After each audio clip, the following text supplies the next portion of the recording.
Orange Outdoors channel. I haven't been making a lot of noise lately because I finally got a new car. And by new, I mean a 1989 Suburban. This thing is literally older than I am. But I've been having a lot of fun with it. I've been doing a bit of work to it so far. Let me show you what I've done. So I bought this truck from the original owner. It's a one owner car. And unfortunately, that guy used it for his dump runs.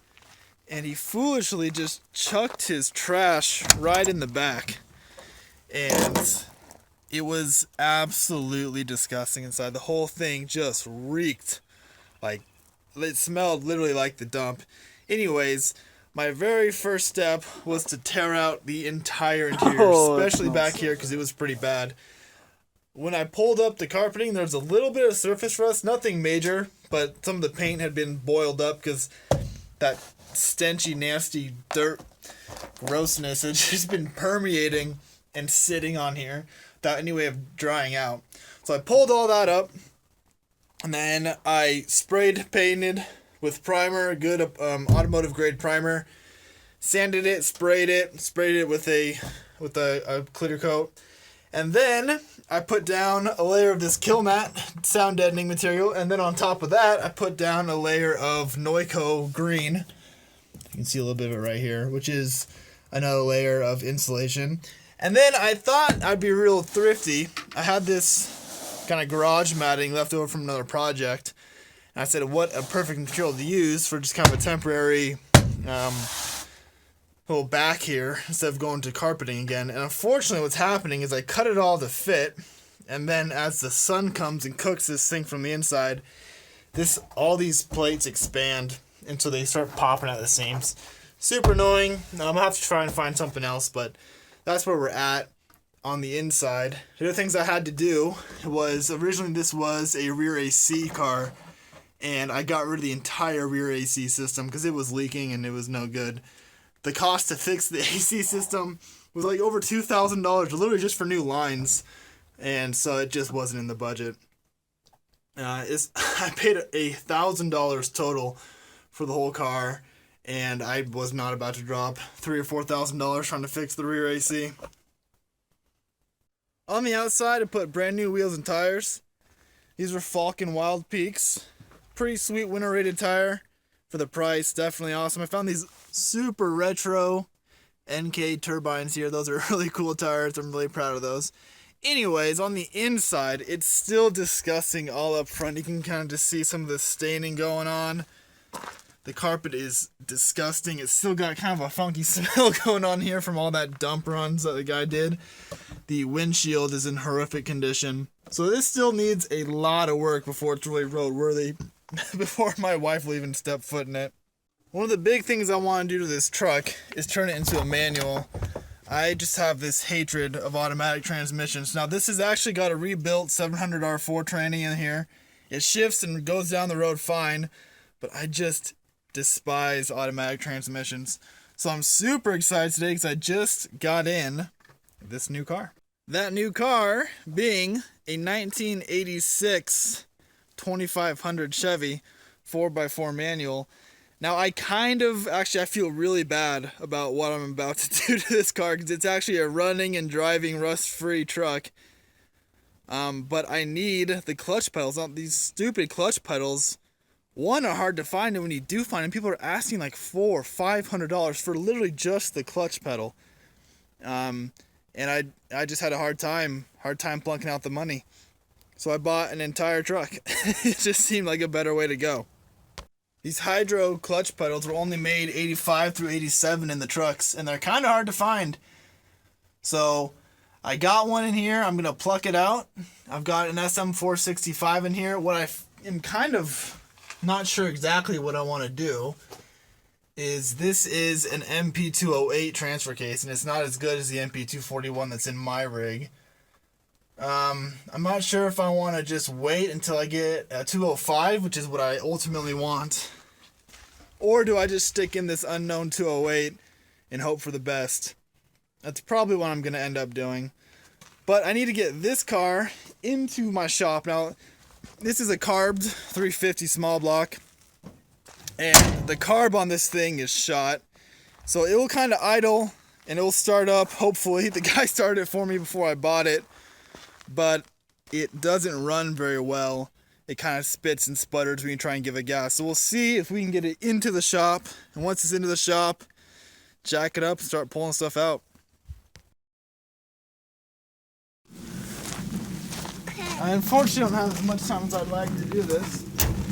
My little girl's about to wake up anytime, but I know this thing has a dead battery. I've got one of those little battery starter boxes. We'll see if it works. If not, I might have to come back to this. What do you think? Will the little battery box work? Or will I need to bring over another car and use some cables to get this thing to turn? And if it does turn, will it even start? We will find out.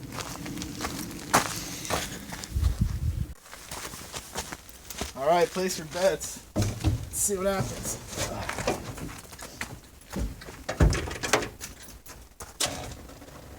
No, it's not even going to turn it. That sucks.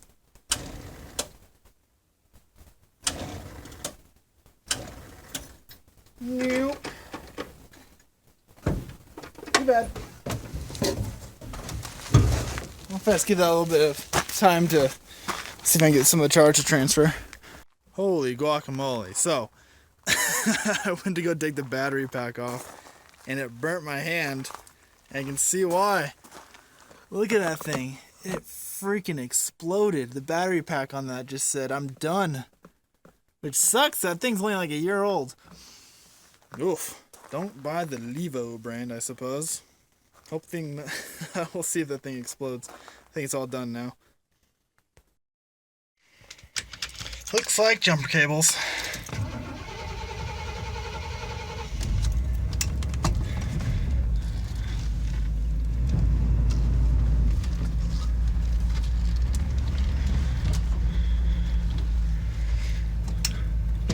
I just reached for my shifter. I've never owned an automatic before. I was reaching for the shift knob. It's not there. It will be though.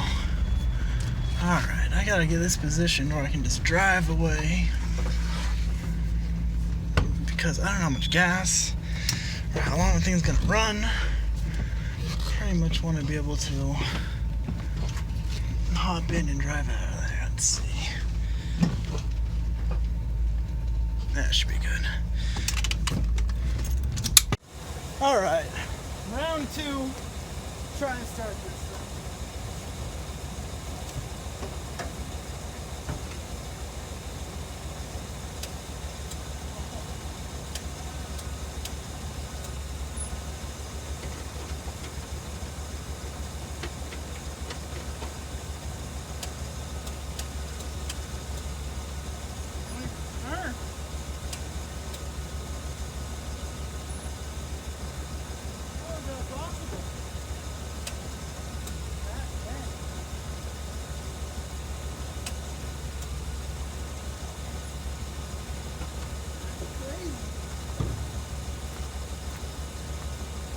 That should work. Why is that not working? Well, we are not getting anything at all. I can tell there's power going to it because, you know, the lights turn on and everything. And I'm wondering if the starter either just gave out or... I don't think the engine's frozen, but I mean, it definitely could be. So, I'm going to have to figure out a different way of getting this into the shop. So I swapped out the battery from the Suburban into this truck just to see if maybe it just was too much resistance with these old nasty cables. Let's see what happens here. Oh, it's not turning over. What? What? What? Nothing. Nothing at all. Crazy. What's going on? I'm in neutral. Got the clutch in.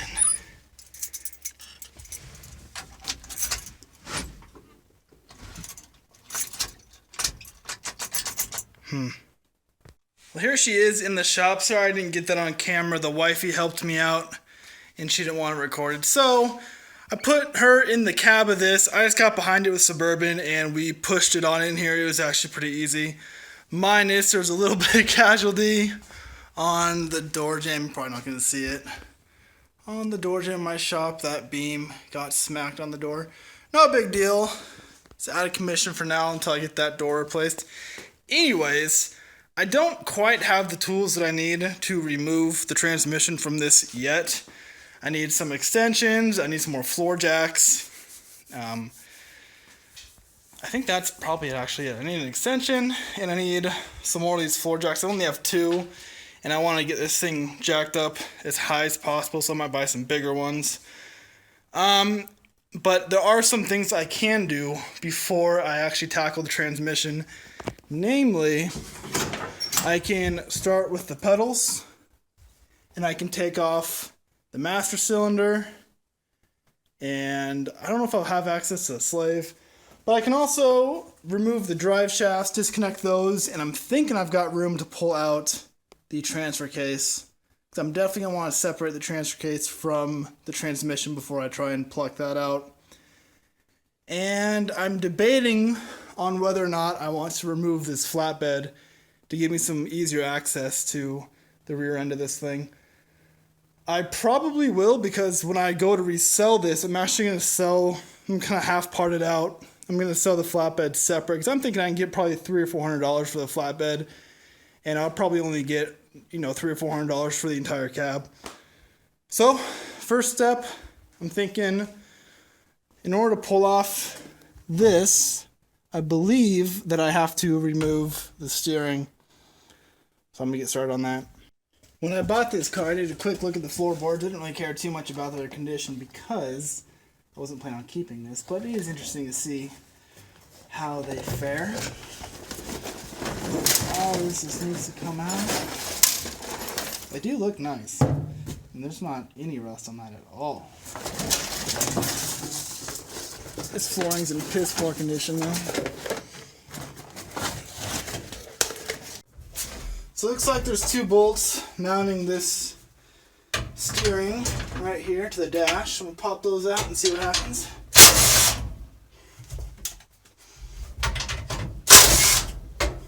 Alright, so I feel the steering wheel move. That's all it takes. I think that was it, actually. Okay, let's check under the hood and see what's going on here. So let's pop this bolt out of the little steering arm right there. And I'm thinking that's all that was connecting. Well, at least I'm hoping. Then I've got a bunch of these little bolts on the firewall. And let's see if this will come out after that.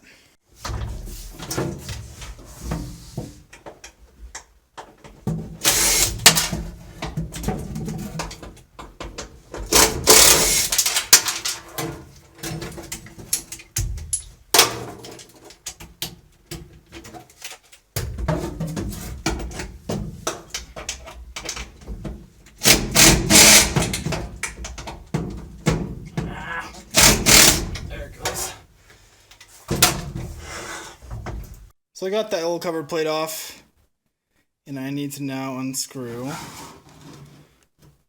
There's 2 bolts right there, if you can see them. Right there. That guy. That was holding on steering. So I'm hoping I pull those off. One on this side, one on the other side. It's kind of tight in there with this brake booster in the way. But hopefully I can get to them and then pull this thing out. So I got those 2 bolts removed, and the steering column just dropped out. They were a pain in the friggin' butthole to ever get out. Right in the bum. Anyways, they were covered in just schmuck. But I think I've got all the wiring. Let's see, I need this main harness disconnected from the column, but it's ready to pop out. Oh, yeah, there it is. And I've just got some wires to disconnect from it.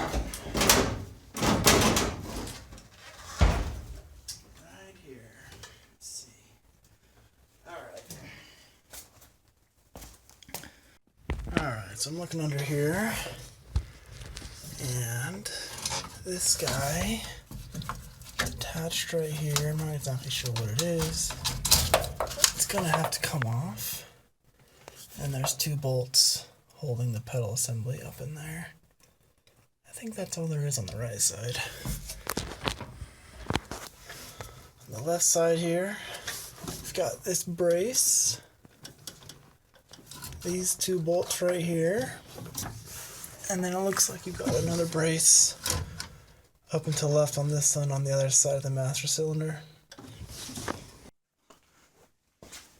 So as I continue to work on these old square bodies, a couple things I've come to realize.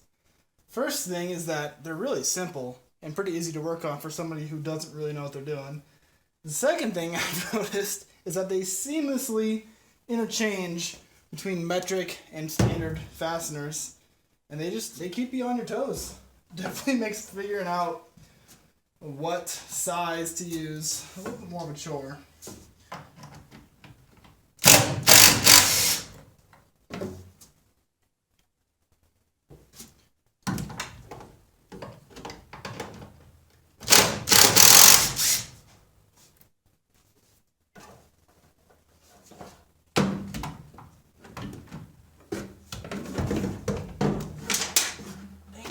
Drop them.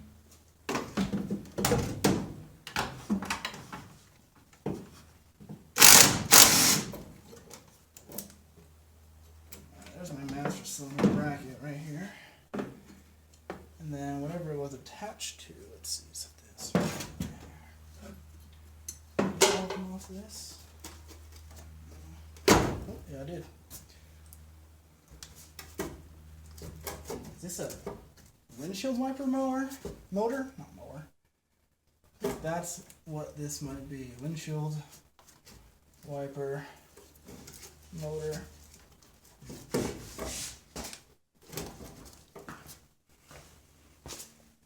So coming over here and taking a look at the fasteners I removed from the windshield wiper motor, I noticed that every single one of them actually snapped off and is stuck in there. So I've got some penetrating oil, and I'm going to hit these bolts for the pedal assembly. Give them a good liberal spray down before I try and remove them. Let them sit for a little bit and not use the impact driver. Now if this happens on my Suburban, I'll be in a little bit more pain, but as I don't care about this one, I'm not going to slow it too much. Let's give this another shot. Got a bar here.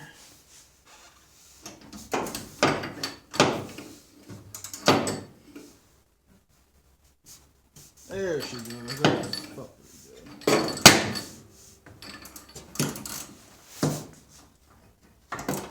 Tight. Alright, there it goes.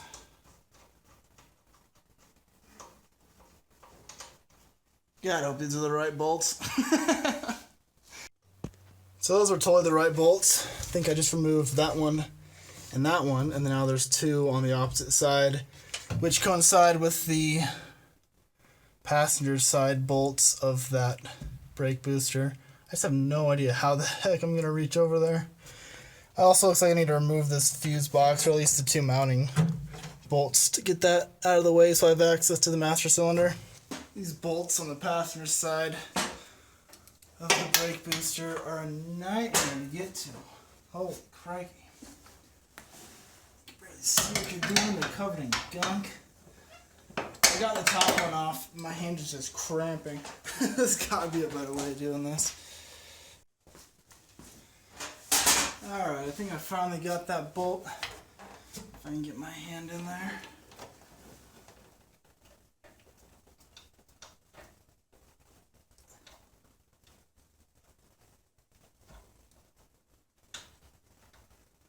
Oh yeah, there she goes. Oh, you punk. Alright, I think that the only bolts now holding the pedal assembly to the firewall are the master cylinder bolts. Before I remove those, I'm going to disconnect the actual pedals from the push rod or whatever it is that goes into the brake booster and the master cylinder. So this is the brake pedal. That in there is the master cylinder. And I know it's not focusing. Anyways, it looks like there's a cotter pin that I'm going to pluck from right here.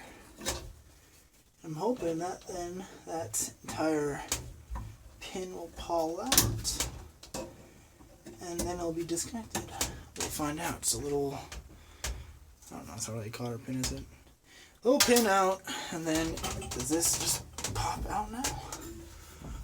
I want it to.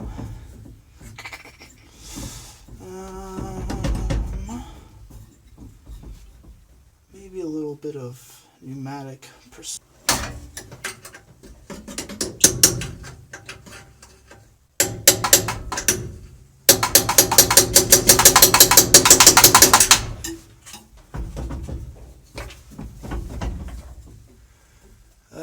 no can do. So I'm going to pull off this lower bracket that is supporting that, and maybe that's all it is.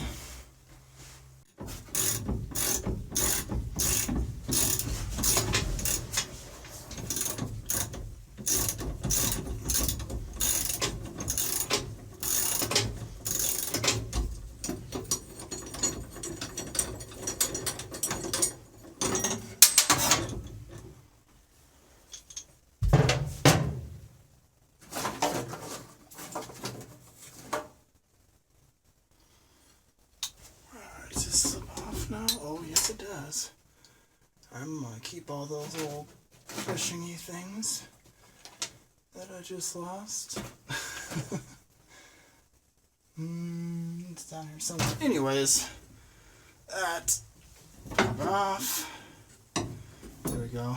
Brake disconnected. I just got to do the same thing on the clutch lever, but it does look like it's a different mechanism. So on the clutch lever, it's a little bit different, but it looks like, let's see, that plastic thing I'm guessing is the neutral clutch start thing, and then I saw it somewhere. Oh, there it is. So this bar is a master cylinder bar. So you pull this pin and it should slide right off. Took off the top bolt, this bottom bolt of the master cylinder, the firewall. Almost there.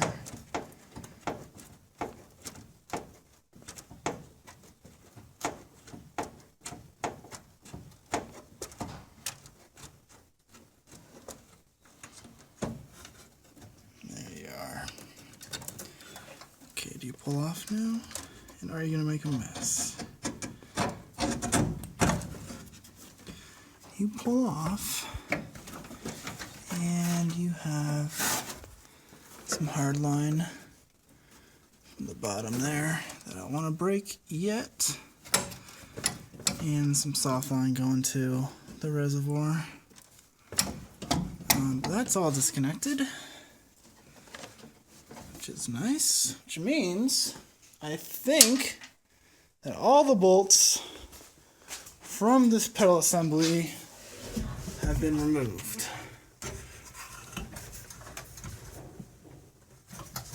The problem is it is stuck on there good.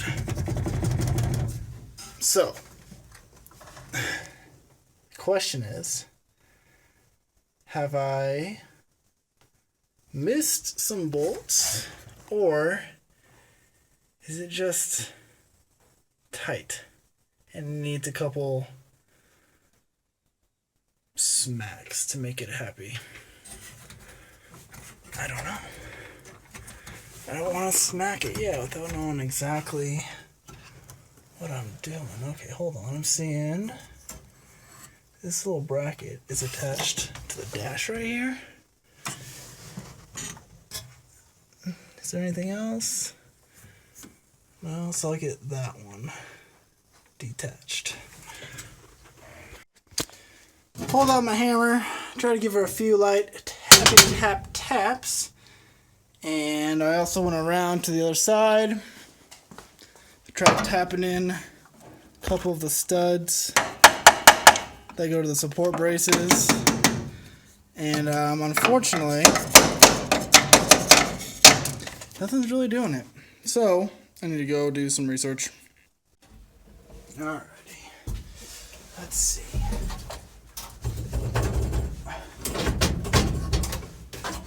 It's still stuck on something. Like, it's on there tight. What else could it be?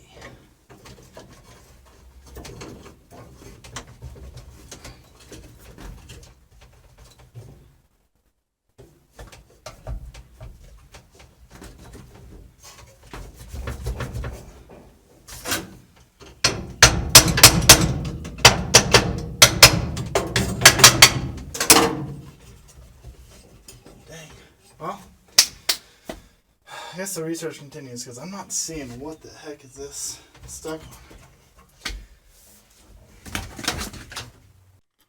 Well, after a lot more yanking around and hammering, I finally figured out what it was. On this bolt right here was, let's see if I can get in there, was this stupid little retaining washer.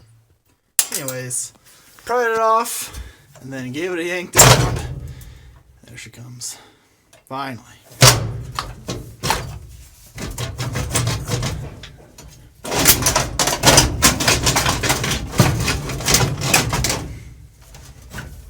It's gonna need some finesse.